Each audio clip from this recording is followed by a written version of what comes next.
নমস্কাৰ ৰাইজ, দিনটো একেবাৰে ভাগৰুৱা আৰু সন্ধিয়া এয়া আমি ওলাইছোঁ ইউনিভাৰ্চিটিলৈ বুলি। আজি আছে জেনেৰেল ফ্ৰেছাৰ্ছ। এয়া টমটমত উঠি আমি আহিলোঁ আৰু সন্ধিয়া পৰিৱেশটো কিমান বেছি ধুনীয়া হৈ আছে বিশ্ববিদ্যালয়ৰ। চাওকচোন, সোমাই গ'লোঁ ভিতৰলৈ, চাৰিওফালে কেৱল মানুহ মানুহ মানুহ মানুহ চায়েই যেন একেবাৰে মই বিভোৰ হৈ যাম তেনেকুৱা অৱস্থা।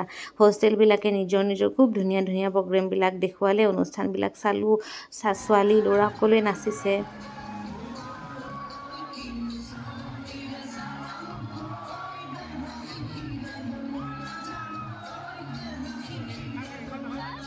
সঁচা কথা ক'ব গ'লে ইমান বছৰ কটনত থকাৰ পাছতো মই ৰাতি অনুষ্ঠান চাব যোৱা নাছিলোঁ।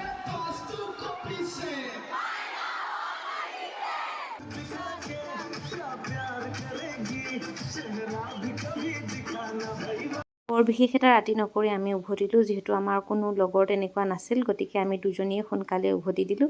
খুব বেছি ভাল লাগিল আৰু দেৰিলৈকে থাকিব পাৰিলে ভাল লাগিল হয়। আজিলৈ ইমানেই।